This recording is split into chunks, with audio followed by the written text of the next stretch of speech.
Hello, everybody, and welcome back to the Mind Your Newness channel. Today, I want to share with you an article that I wrote on my Substack. You can check it out in the link in the description below and follow me there on Substack as well as here. Don't forget to like, subscribe, and hit that super button and hit that hype button and let me know in the comments what you think about this video. So let's get into it. The name of this article is called The Danger of Final Touches. Now, there's one essential question every artist grapples with. How do you know when the art you've been working on is finished? Artists across all disciplines seem to struggle with this issue. There's a fine line between a perfectly fine work of art and an overworked mess. I have ruined many paintings, but just because I believed one last final touch was needed. Artists beware. Those light touch ups have a way of transforming into wrecking balls. Now, whether it's an adjustment to a shadow or a modification of a particular area, small details can be deceptive and can lead you down a rabbit hole if you're not careful. These details, they often show up as glaring eyesores, yet somehow they're invisible to the majority of those who view the work. The problem isn't our obsession with these imperfections. It's our inability to know which imperfections deserve our attention. It's very easy to fall into this trap. We want to render everything to perfection. However, the world is not perfect. There are no straight lines in nature. The world is full of curvy lines that bend and sway in infinite directions. The true skill of an artist is not to master perfecting these lines and shapes, but to understand their relationships within the art we create.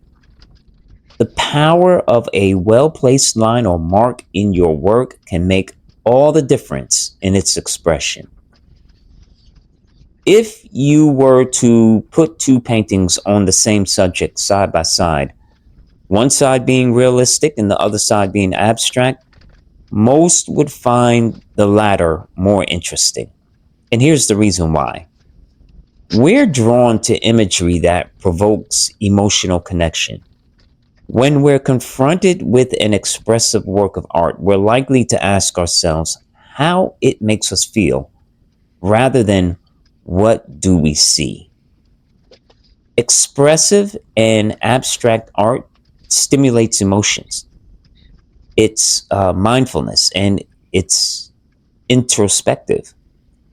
Art that is representational can have the same effect, but differs by connecting the viewer to what is familiar, creating a narrative supported by the imagery within the art, if that all makes sense. This is what makes art so powerful. It's also what makes it so difficult to gauge when an artwork is complete. Artists are confronted with a multitude of decisions as they navigate their creative process. They're tasked with an enormous responsibility to know what to add or subtract from what they see and what must be transcribed onto the canvas. Now, sometimes you can draw a line which suggests the eye to follow a certain path. A line or mark on a page doesn't have to be complete for it to work. I've learned over the years that one well placed line or mark can make a difference in expression of a piece of art. The difference is knowing when to push or let it be. Now, you can get lost in the details and lose the quality of looseness and freedom in your work. And there are times when your art can say more with less, and sometimes say less with more. There's a balance only you as a creator can find.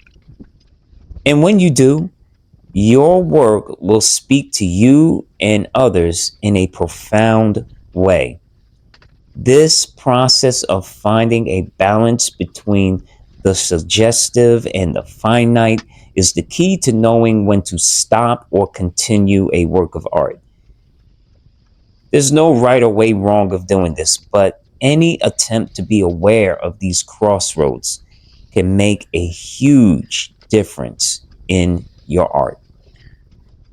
I don't claim to have mastered this concept. However, I've learned how to be aware of my tendencies to add to my work when, it isn't necessary. Learning how to accept empty space as a design element has been one of my greatest challenges as a painter. And for me, finishing touches are often a sign of reluctance to let go.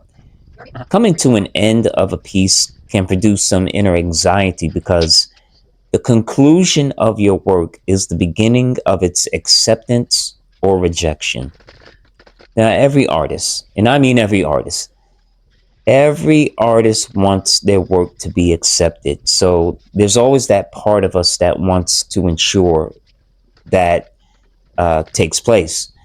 So we'll check and double check and even turn our work upside down to make sure we haven't missed something. The danger of this stage is we may find a problem that doesn't exist. My suggestion is to take time on such decisions. Walk away and come back with fresh eyes. If there's a major change you feel you must make, delay the decision for a few hours or preferably a day. Also, consider the medium you're working with. Now, remember, mediums like acrylics are very workable and forgiving, and mistakes are easily covered up with a new layer of paint with ease. Other mediums such as gouache, watercolors, and oils, those mediums require a bit more attention and skill when it comes to correcting mistakes. But no matter what medium you use, there will always be a degree of self correction as the artwork develops. Every stage of the work presents new problems to solve, and one must discern when to stop solving and let some things be as the work draws to an end. The truth is, I rarely know when the end is. However, I've learned over the years that if you listen to your art, it will tell you. I don't exactly know how, I just trust it will, and it always does. I hope that this video touched somebody. If you like this video, please like, comment, and share. And don't forget to subscribe. I love you all. Get out there, create something, and I will talk to you all again soon. Yahweh bless.